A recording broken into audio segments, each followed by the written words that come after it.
Welcome to the Financial Planners South Africa podcast, a show dedicated to driving the positive evolution of financial advice, specifically in South Africa. To join a global community of financial advisors, sharing and learning with one another to drive the positive evolution of financial advice, head to xyadvisor.com.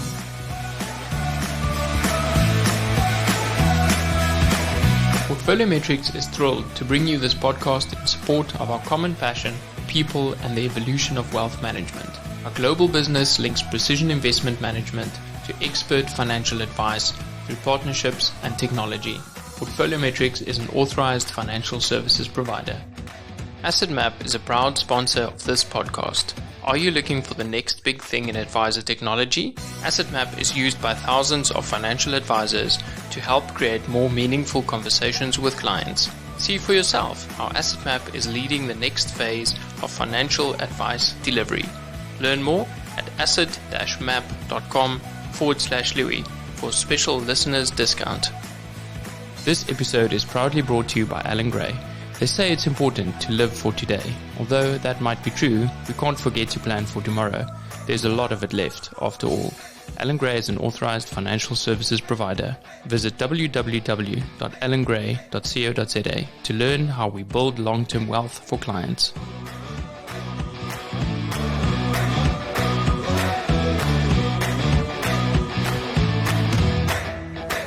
Welcome to another episode of Financial Planners South Africa, where we push the evolution of financial advice. And today it's with someone that I rank really highly in terms of listening to him, watching his shows, and just looking at the content that he's putting out in terms of technology. His name's Matt Reiner, and Matt is a CFA charter holder, a certified financial planner, more than a decade's worth of experience, and just pushing the industry forward. Matt, thank you so much for joining us today. Yeah, well, thanks for having me, and really appreciate those good words. And I'm looking forward to the conversation and hopefully providing some good insights for everybody. It's great to be connecting so far, and you are based in Atlanta. Give us a little bit of a background in terms of how you got into this industry. Yeah, so I grew up in the industry, right? My dad started one of our wealth management firms about 25 years ago now. And I grew up in the space watching him build that firm. I always joke that, everybody was watching cartoons and I was watching CNBC and learning what an ETF was at that time. And so, growing up, this was the only space that I really thought was where I'd work. And in terms of this profession, it was either this or be a professional baseball player. And that kind of dream was died on the vine in high school. So this was the route that I wanted to go, and I went to college with a focus on, coming back and working for my old man's firm, and I did just that. And we started serving individual families and started building up a book. And I was fortunate to have the opportunity to start another wealth management firm that was focused on the what we call as the Henrys, or the high earners not rich yet, or the mass affluent segment of the market. And I learned a lot building that firm, and both of them, I'm fortunate, are going concerns. And so I've sat on the seat of an advisor. I've helped to start an RIA, build an RIA. I'm now managing partner over at both of those firms. And then about 8 years ago, we kind of dipped our toe into a technology venture that's now evolved into what we know as a new company called Benjamin, which is a business support system for wealth managers, meaning just being really the connective tissue between all of their technologies to help eliminate the menial mundane tasks that are so needed in the space, but don't need to necessarily be done by a human.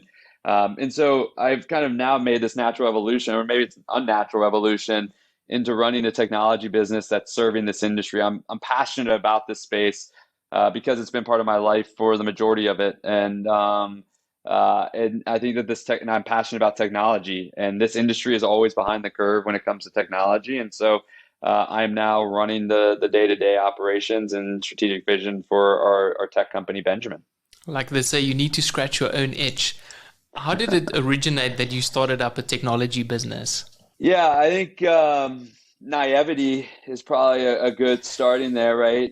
Being very naive that we could just go build, our own technology company, and then kind of the natural evolution that comes from learning and iterating. But we had some specific needs. When we first started out with the technology endeavor, it was actually meant to be a direct-to-consumer application, so just an app on your phone. And we were trying to solve at that time a problem or a challenge that we were faced with within our newer RIA and trying to build up our pipeline of prospects. And so we're trying to leverage technology to help build the pipeline to prospects and also to streamline some of the efficiencies of onboarding them to allow us to continue to build up the pool of people we could serve. And we learned a lot from there. And we did a great job on that. Just we didn't have enough capital to really kind of promote it the way that it needed to be. But we built a lot of amazing technology. And then the evolution of that of Benjamin really came from, we knew that we had to close down the direct to consumer application. We didn't have enough capital to continue to fund it.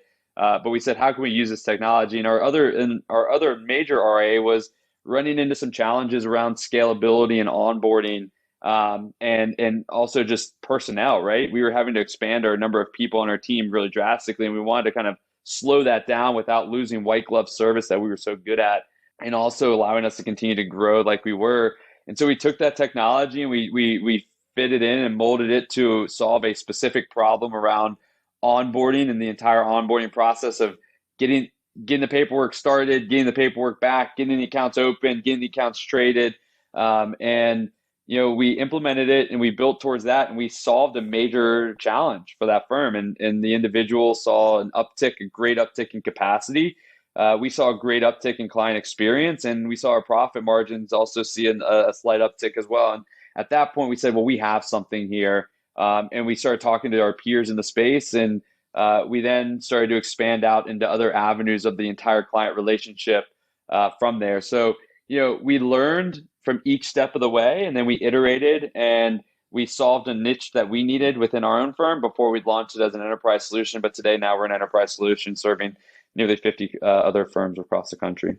I think you see it so often, those reports talking about capacity of the advisor to take on more clients and actually service their clients at scale.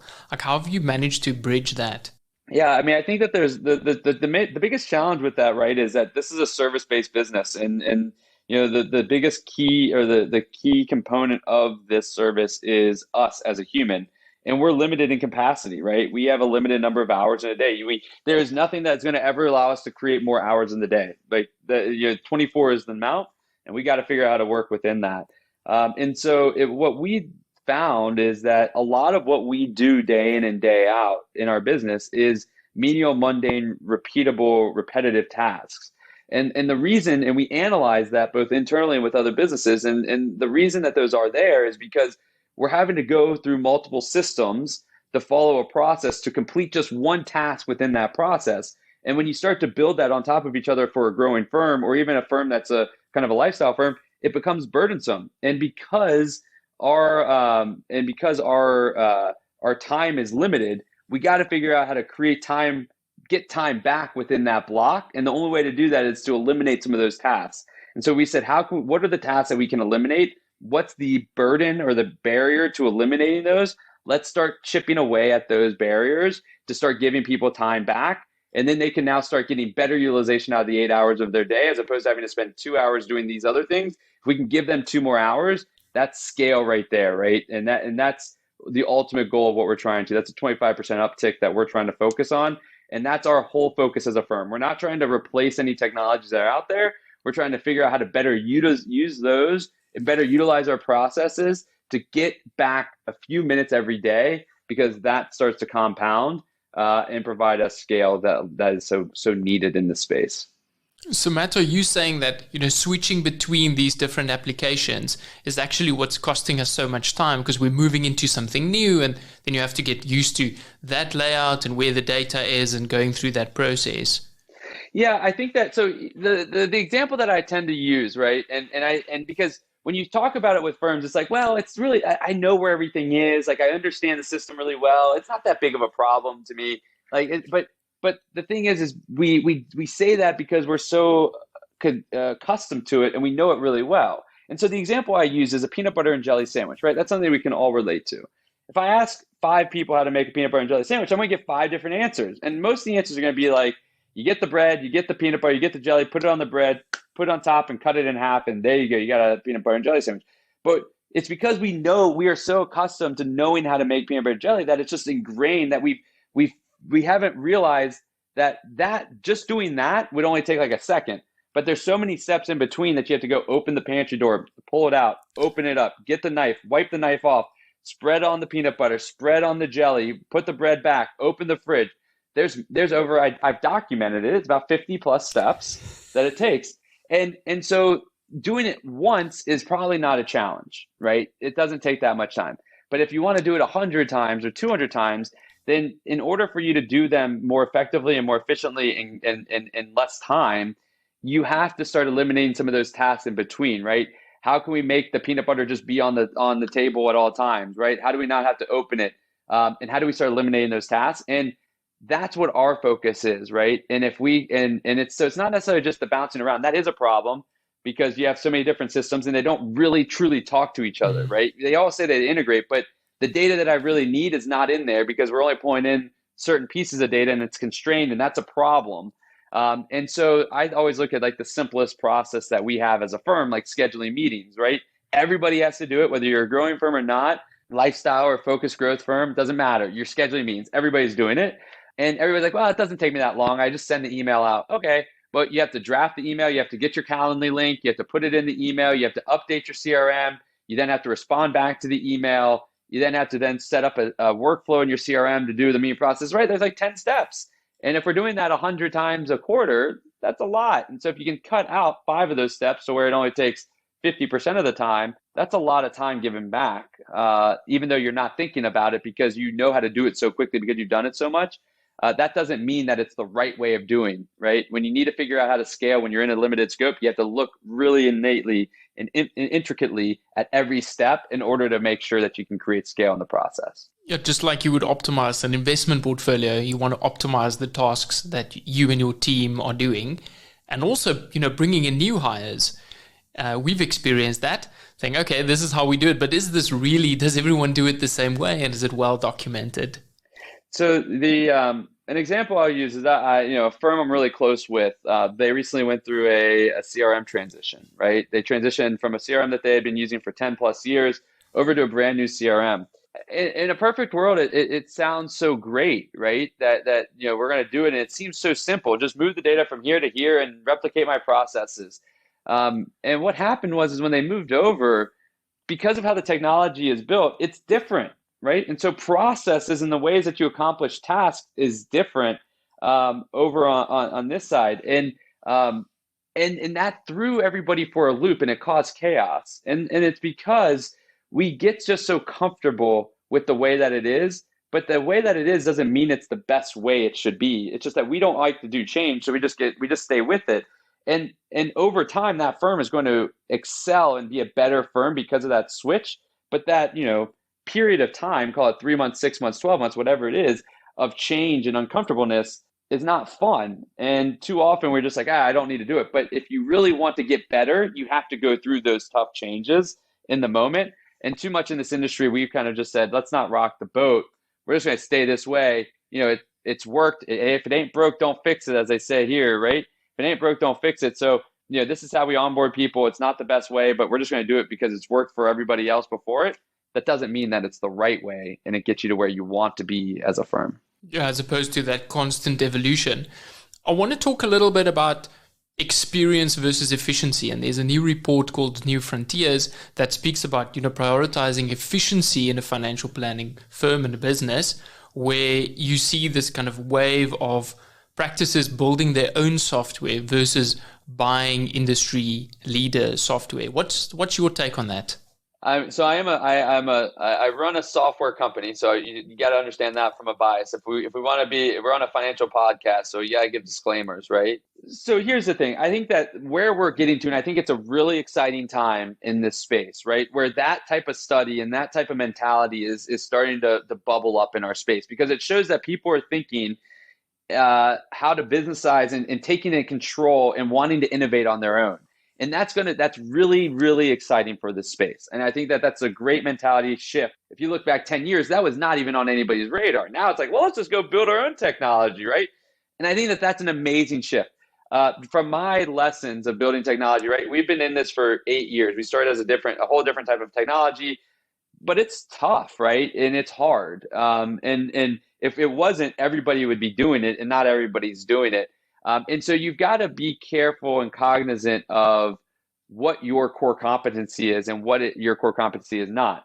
But what I think is a benefit that comes out of this is that we as an industry need to push, as a financial advisor, wealth management industry, need to push software companies to build software with us in mind as opposed to them in mind, meaning the software companies.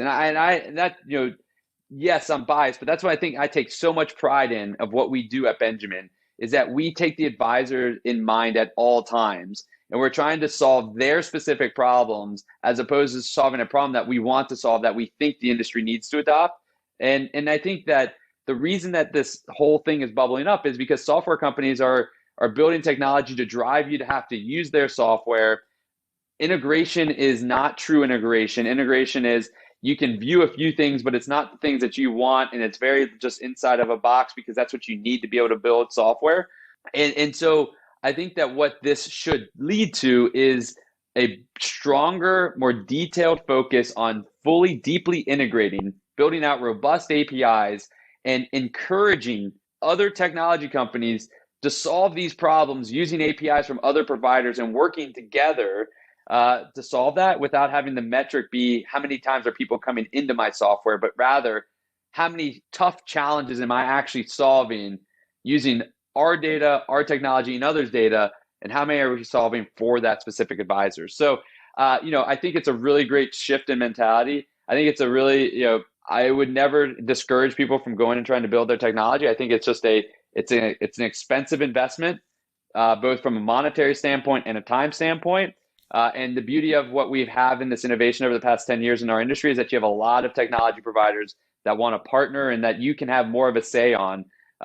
Because they're still not fully established like the Salesforces of the world, that you can influence some of their roadmap if you get involved with them early on. And that may be a better route than building it yourself. Yeah, I think it's such an important point. We had Brendan Fraser on the podcast talking about human-centered advice, and what you're saying that equally software providers should be advisor-focused when they start building this out. But then you have these like no-code or low-code platforms like Notion or Podio that you can do a lot of this yourself without having to build a software business. Do you think that's a trap? No, so I think that, and to your point about, like the human centricity of it, right? One of our core values is be human-centric. And everybody's like, well, you're a tech company. Why are you saying be human-centric? You're building technology. And it's because we are building technology to allow firms and our clients to have more and deeper and more meaningful human-to-human interaction. We're not building technology to replace humans. We're building technology to make humans better at being human with other humans. And that's something that is so important, I think, as opposed to just building technology to try to replace people. We're trying to build technology to work in parallel with people. And that is the biggest thing. And I think that that's where technology's had such a difficult time in this industry, because we've tried to say, well, the human could be replaced in some ways. And I say that that's completely wrong and untrue, because the human is the most important aspect of this industry, and technology should work with them and not against them. And so, and I think that the no-code, the low-code, no-code thing, I think that that's an amazing route that we're going. And that's, it gives power, it gives flexibility, it gives an opportunity for firms to understand technology from a different perspective without having to make that drastic investment. And, that's one of the ways that I push our team on, is saying, how can we make this as simple for our teams as possible that use Benjamin? How we want to give them the flexibility, right? We don't want to build a solution that can do everything and anything, but we want to give them the controls to kind of tweak it and fine tune it to make it work for them, without just saying, hey, you got to fit in this box and go. And low code, no code type solutions allow for that. And that's what we strive for on a product side with our technology, is make it as simple for them to use and give them as much flexibility as possible for them to have within the platform. I'm starting to see how these pieces fit together. With Benjamin smoothing out the process, you might end up saying, oh, I don't need one system that does everything, because there's this search for the holy grail that if I can just find one system to tick all my financial planning needs, And we see a lot of firms trying to commit everything into one and being very disappointed with the outcome of that. Well, I mean, I think it's just natural. I mean, I think it's natural for us to just know. I mean, you can be good at a lot of things or great at one thing, right? And or great at few, right? And it's hard to be great at everything. It just really is. And I think that an all-in-one solution, it's going to work for some people and it's not going to work for others. The challenge that is there is that you can't really be great at every aspect of it. If you're trying to be a CRM, a portfolio management system, a custodian, document management system, an e-sign, like that's a lot. And so our approach that we've always taken is, you know, these other programs are 10x better at doing it than we could ever be at, right? Portfolio management, you know, Orion, Adapar, Black Diamond, they are 10x better at portfolio management than we will ever be. And why do we want to compete with them on that, right? Let them do it, but let's help our teams get more out of those softwares that they may not be able to get because they don't know or it's too time consuming or whatever. Let's utilize the APIs and use the information that is generated from those systems and what they do really well to fit into an ecosystem to allow firms to use that data in different ways with data from their CRM, right? We don't want to be a CRM. They do great things within there. We made a decision, a little while ago, right? Calendly schedules meetings 10x better than anybody, right? They just are really good. That's all they focus on. So why don't we but there's processes within the Calendly that using the Calendly link that still need help that fit more of what we do in our business as wealth managers that they don't solve for because they don't want to solve for that. So how do we then use what they have built and they have a great solution to help advisors in their processes that they have that are specific to them? And that's the whole vision of what we want to be as Benjamin, is be that connective tissue that brings everything together. And I call it POA. You poll, you organize, and you act. But we don't want to we want to poll, organize, and act on the other system's data to make it better and to be that true digital assistant. The other example that I tend to use is the Intel chip inside, right? Everybody remembers the Intel inside commercials. If you were to go ask the Intel chip, how does the Intel chip work? It's going to be really hard. But all you do see is you open the computer and your computer screen works. That's what Benjamin's meant to be. And I think that that's how technology needs to think about it. How can we power, the firm as opposed to kind of try to be everything to everybody? And that's just really hard to solve. Maybe someone solves it and I give them props for being able to do it. But I'm sure there's going to be some downfalls that firms aren't going to like about it. Yeah, it's unlikely to get that right as opposed to focusing and honing your efforts and your skills. I'm wondering, what is the number one reason why firms fail to implement new technologies like Benjamin? Like, what is that pushback that you're seeing? Yeah, I would say let's separate it because I think that I noticed it when I was inside the firm. Let's talk about why I think firms fail at adopting technology, and then what I've learned from that is I think that there's too many. Right? We have to always, adopting new technologies, you have to learn it, you have to log into it, you have to have another username and password, and then you have to remember, when do I go to that technology versus going to another technology, right? Okay, So I just did this. Do I go to the CRM? Do I go to portfolio management system? Do I go to my email? Do I go to, my planning software, whatever it is? You have to remember that. And the thing is that we're in silos and everybody has their own processes that they go through in using technology. But then each vertical within a firm, ops, admin, advisors, et cetera, have different goals and desires of what they want to pull out of each technology, right? As an advisor, I want to pull one thing out of the custodian, whereas a CSA wants to pull something else. Same with the CRM, same with everything. And so it's really difficult, right, to help everybody understand it because the people that are leading the charge come from one perspective and they're trying to solve it for everybody. And so adoption just becomes a little bit lower because I have to remember what to do. I have to remember the password and all that stuff. And I think that that's the major challenge in our space, right? All we want to do is go and serve people. To have to remember how to go about which system to go into, it makes it a lot more difficult. And the more that you add in, the more difficult it becomes because the more people you have to train, the more things that you have to remember on. So I think that that's the major challenge. And so, how I view that is like, okay, well, how do you build a system to where I don't have to log in to a particular system, but I can continue to just log into what I already have, right? How can I get better out of that? And that's what we focused on because we saw that our adoption was low of technology because you had to log into it. And so one of the first things that we did at Benjamin was say, there's only one person that ever has to log into Benjamin inside your firm, Everybody else lives in the other technologies, and you never have to have a username or password to log into Benjamin to get the power out of him. And that to us was saying, we're going to make adoption very high and very easy. And we're also going to now help you get better adoption out of these other technologies as well, hopefully, because they're just focused on those.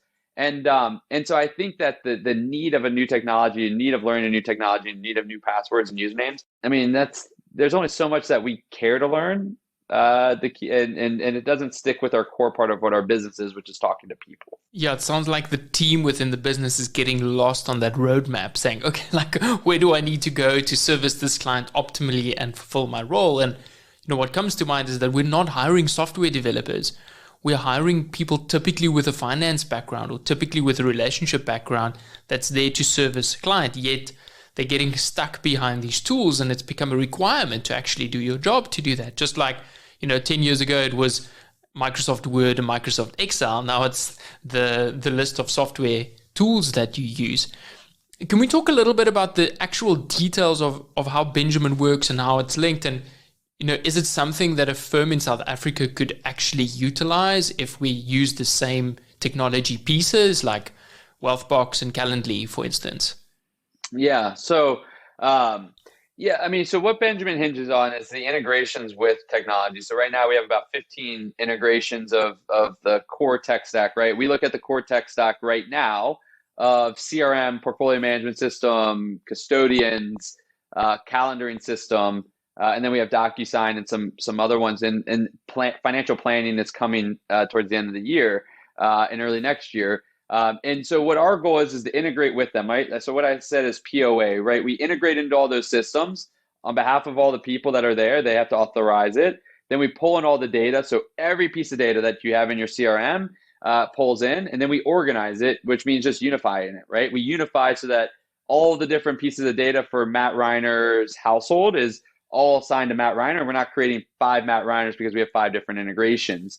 And then we allow that data. It's all built on natural language processing and robotic process automation. You now can use that data, whether it's household data, contact data, task data, event data, doesn't matter, to drive action by Benjamin. So let's talk about the simplest one, right? A flyover of the simplest one that we can all relate to is schedule meetings, as I was alluding to earlier, is how the process goes today is that you usually have a recurring task for your annual review meetings that comes up, and it means that you need to go reach out to the client to get it scheduled. And then when you complete that, it starts the next part of the process for meeting prep.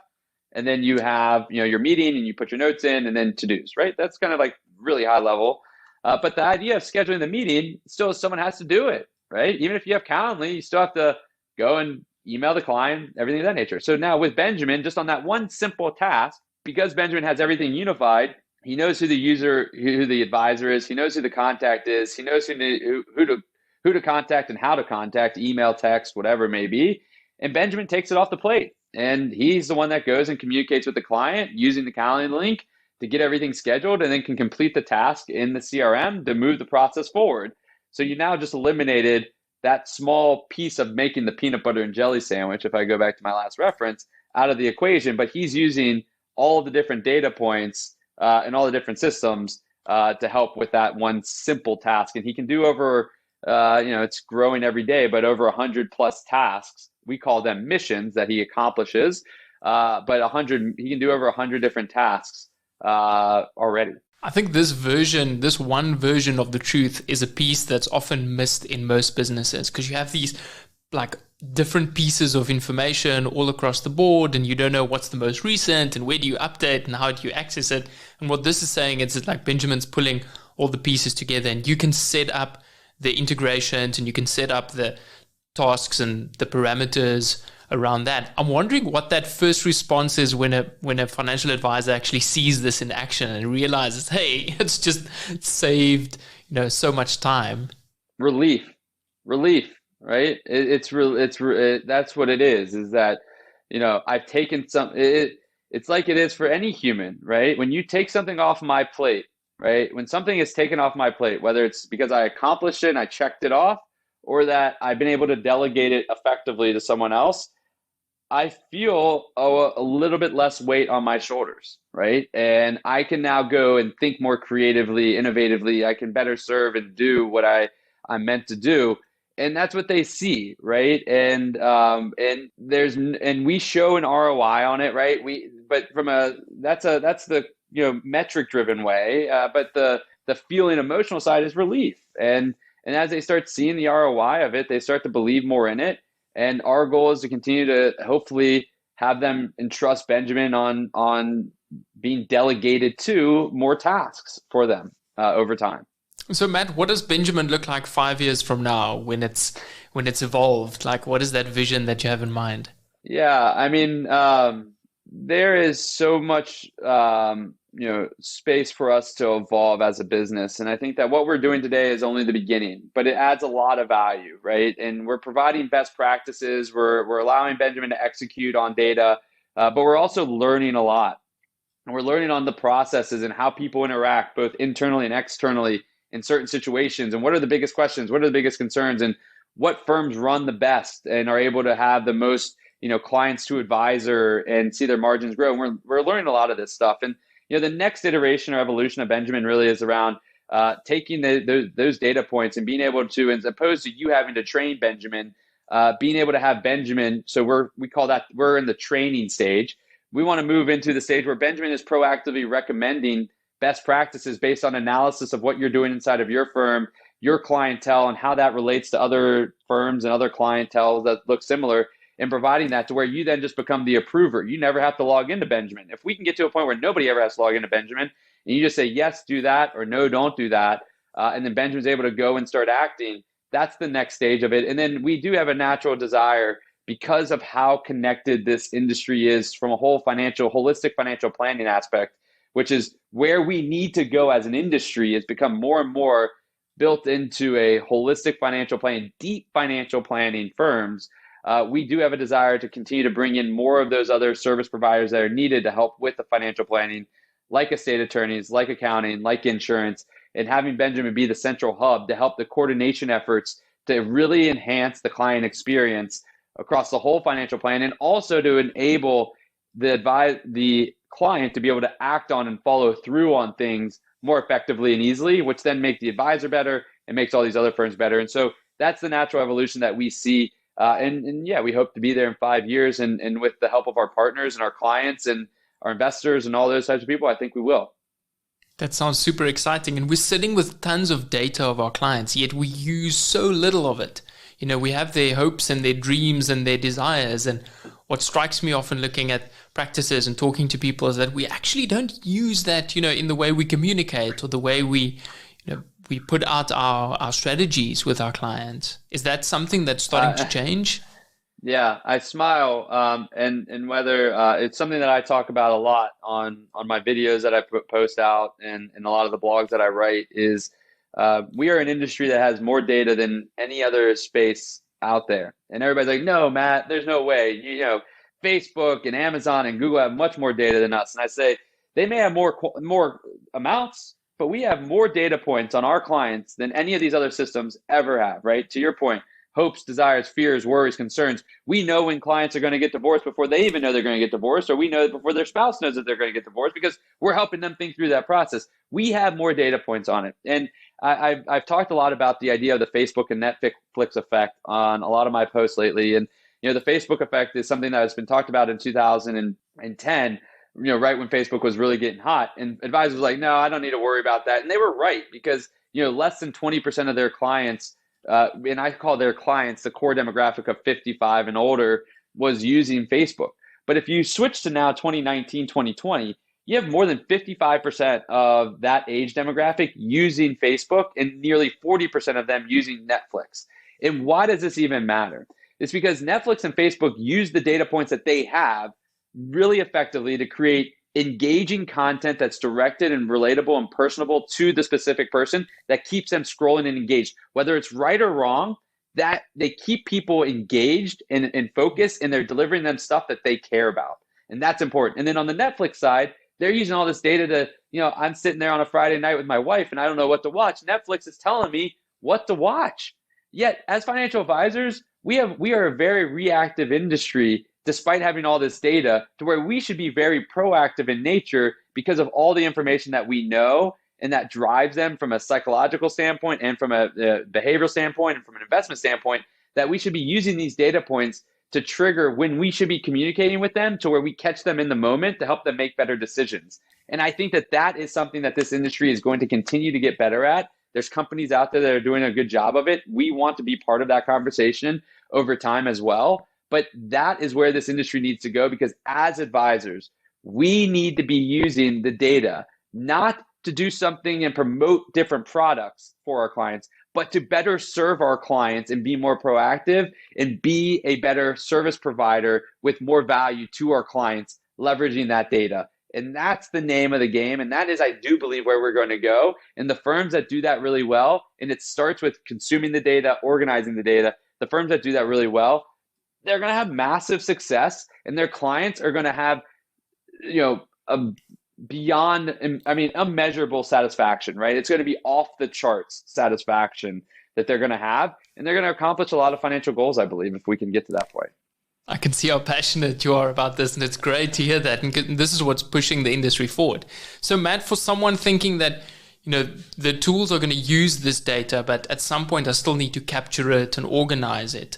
So someone in a practice, like, what are the key data points that you would say they should be looking at and focusing on to make sure that's captured correctly and accurately in a system to be used in the future? So, we got to take a step back and just start simple. You got to build the architecture with using systems like Wealthbox and like the CRMs out there that are really great, and have their teams help you structure it to where you can actually consume that data and organize it in those systems. Those systems are powerful to help you organize that, right? It's creating the foundation for how do you organize it and making sure that you have the process, whether it's within regards to, your prospecting workflow and the data gathering form and getting some of those data points in there and then having them populate into the CRM, or if it's in your client information sheets or it's your questioning that you do within your meetings, you have to have a standard process to get that data so that you get it consistently amongst everybody, so then you can start acting on it. And, I look at it in, you have some of the qualitative or the metric-driven numbers, like, their age, their desired retirement age, what is their net worth that they need to retire on, what's their net worth today, their earnings, all that type of stuff. Those are kind of the table stakes. I think that you start elevating the game when you start to understand, hobbies, right? That's an elevation of the game. Hobbies, kids' desires, all those types, number of kids, what their kids like to do, where do their kids go to school. Then you get into the, what is their profession? What were their parents' professions? Those types of things. But then you take another step up when you really get into the psychological aspect of it, right? And you have these standard questions. How do they, and Riskalyze is a company that does a great job of understanding risk and doing measures that way. But I think it even goes beyond that, right? Are they a needy client? Are they a hands-off client? Are they do they call you talking about headlines? Do they not call you about talking about headlines, right? Starting to get some of those types of data points from a behavioral psychological standpoint will really drive, because I think we are always so much on the metric-oriented side of it, to where we just look at AUM, revenue per client, age, and that type of stuff, that we need to get to a point where we pair that with non-metric oriented the data points to really get insight that can be leveraged on my very worried clients. If the market goes down 6%, I probably should send them an email quicker than my hands-off client. So I know I need to invest time into these people as opposed to investing time into everybody, which goes back and kind of brings the conversation full circle to not trying to be one thing for everybody, but really understand how you be great for certain people. And I think that this is how you can do it at scale. You don't have to worry about that email, because Benjamin has already sent out the mail and scheduled the call to have that with the client. 100%. The integration piece that you talk about, pulling data from all these assessments that we're doing and organizing it and keeping it in one place. Like you said, it sounds simple, but actually that's a key role within a business. Like, what's the best place in the business to put that responsibility? Should it be at the top? Should it be the people driving the business, or should it be a separate role within the business? What have you found work well? Yeah. Well, I've seen some of the most successful firms out there actually have one person that's focused on, data management and project management to get, processes in place to help with it. And they move through the whole process and the project themselves. I think that's an amazing way of doing it. I don't think that that's I think that's a little bit overkill, but I think it's great. And it's been really, really successful.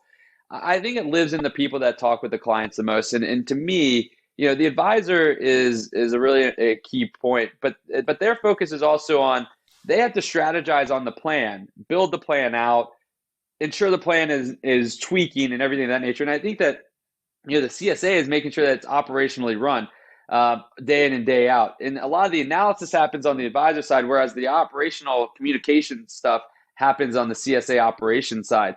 And so I really think that it happens where you connect with the client the most, which happens to be in operations and CSA. And I think that that's where the role and the processes need to be in place, where they can gather a lot of that information if trained properly, and you have standardization and processes in place.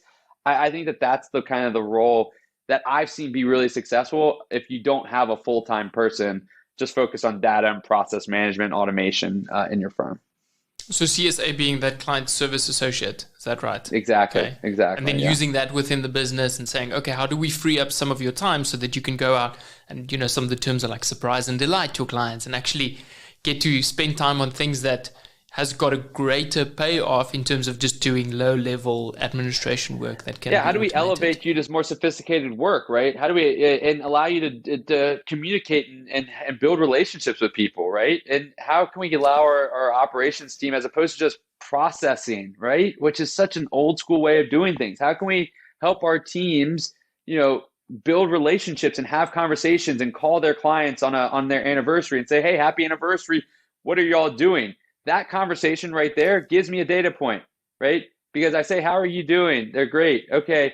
What are y'all doing for your anniversary? Oh, it's our 50th anniversary. Oh, okay. So now I know that they're celebrating their 50. So now I know going forward what year it's going to be.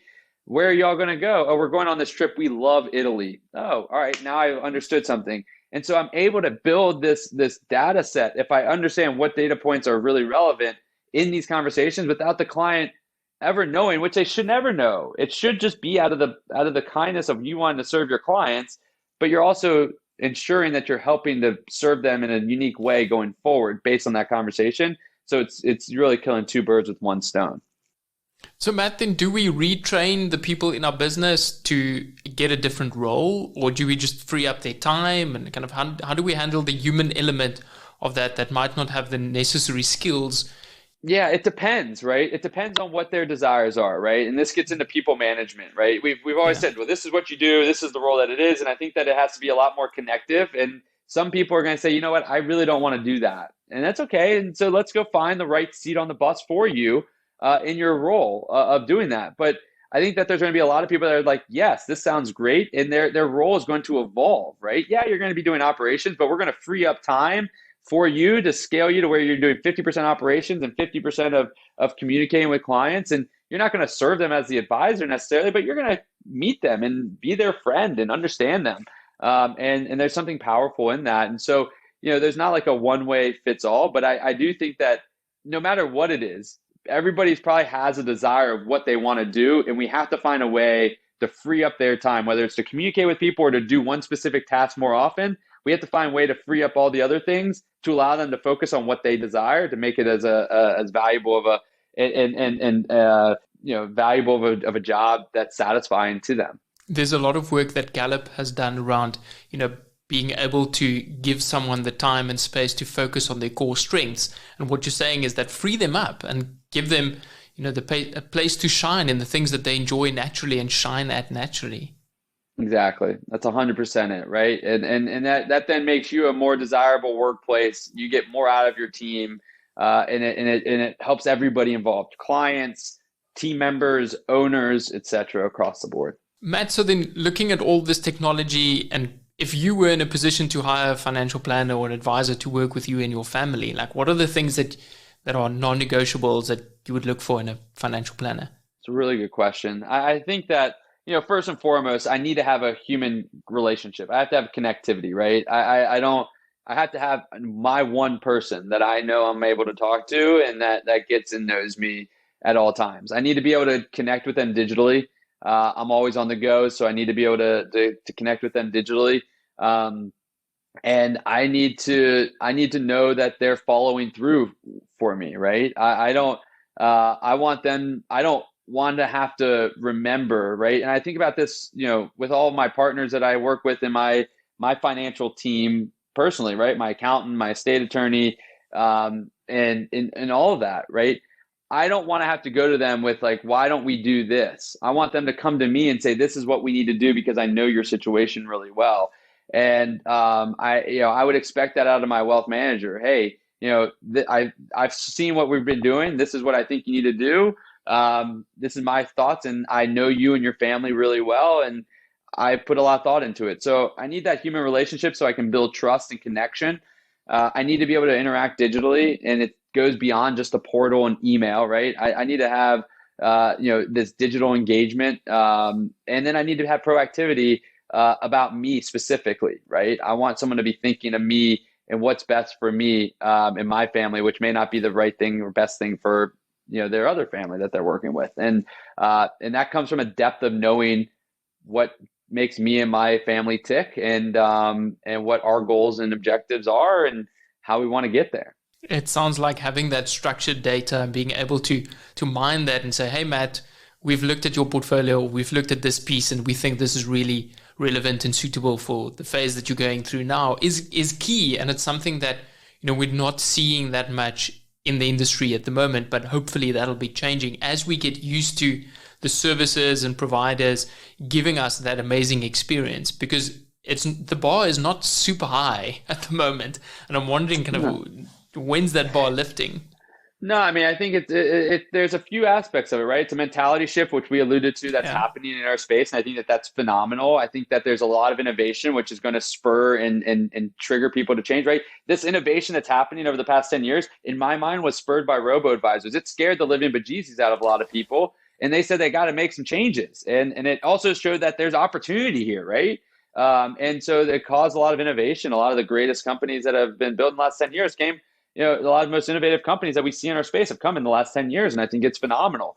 But I think it also comes to an acceptance of the industry from a regulation standpoint, and from the behemoths that control the industry to open up their doors to allow for innovation from others, as opposed to trying to own it, right? We've been an industry that's always been like, this is my data, this is all of ours, we're not going to allow anybody to tap into it because we want to control it. We have to relieve that, and it starts from the top. And I think that there's some firms that are doing a really great job of it now, of opening up their APIs and opening up their access points and investing a lot of money in that. And I think we have to continue that. And then I think it's going to come from a regulation side. This is a highly regulated industry. And I think rightfully so, right? I mean, we're dealing with some precious cargo with people's life savings. But from a regulatory standpoint, we have to, and I think like what they've done with the marketing rules here in the States is, the advertising rules and the changes they made, those things weren't changed. The last time they were updated was in the 80s. That was before the internet, right? And so for us to still be living and abiding by those rules is somewhat silly. And I understand that we have a lot of balances. So, I think that regulation has to stay up with the times and give and help to spur innovation, because regulation tends to stifle it. But we have to find that balance, and it's hard, right? You're going to go all the way to one side of the pendulum, and it's going to cause issues, and you go to the other side and it causes issues, and find an equilibrium. I'm not saying it's easy, but we as an industry have to continue to push for trying to find that equilibrium to spur innovation, because it's for the betterment of the client over time. Yeah, we're seeing that regulatory push within South Africa, where I think it's reached an extreme, where a lot of people are saying, hey, this is hindering our business, and it means that we have to get out of the industry, specifically if you're getting closer to the end of your career.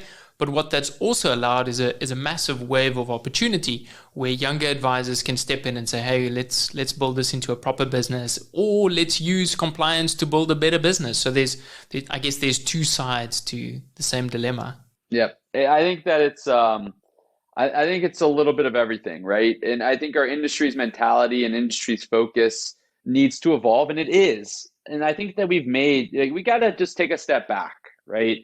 In the past 10 years, this industry has made amazing strides. I think, and I've talked about it often, this is, if you want to start out a career in an industry where you can have an impact and be on the leading edge of something really exciting, there is no better industry than our industry today, because we have motivation to make changes. There's a ton of innovation, and you still have an ability to have a say within those firms. And you have an ability to have a huge impact. And there's no better space for us to get into, because I think that the tide is starting to change. And it's for the betterment of being innovative and forward thinking, which is all going to be better for the client longer term, and for the business. And so I think that it's happening. We have to take a step back. As much as there's challenges, we have to also realize how great we've done over the past 10 years. And it gives me a ton of encouragement and inspiration for where we're going to be in 10 years from today. Matt, that is such a great message, and I think that's a brilliant place for us to end this conversation. If people want to get hold of you or want to reach out and have a discussion, what's the best place to find you? Yeah, how we connected, right? You can go to LinkedIn. I'm always on LinkedIn. I'm on Twitter at Matt Reiner. You can go to mattreiner.com. We're about to launch a brand new website there. A new book is going to be coming out in August as well. Please ping me if you want a copy. I'm happy to send one to you. And Benjamin's website, skipbenjamin.com. So, go there, go to mattreiner.com, find me on all the social networks, on YouTube, LinkedIn, and Twitter, and that's where the best place to find me. Thank you so much for coming here today, Matt, and we look forward to having you, and all the best with Benjamin. Thank you so much. I appreciate it. It was a ton of fun. Always love talking about this. Cheers.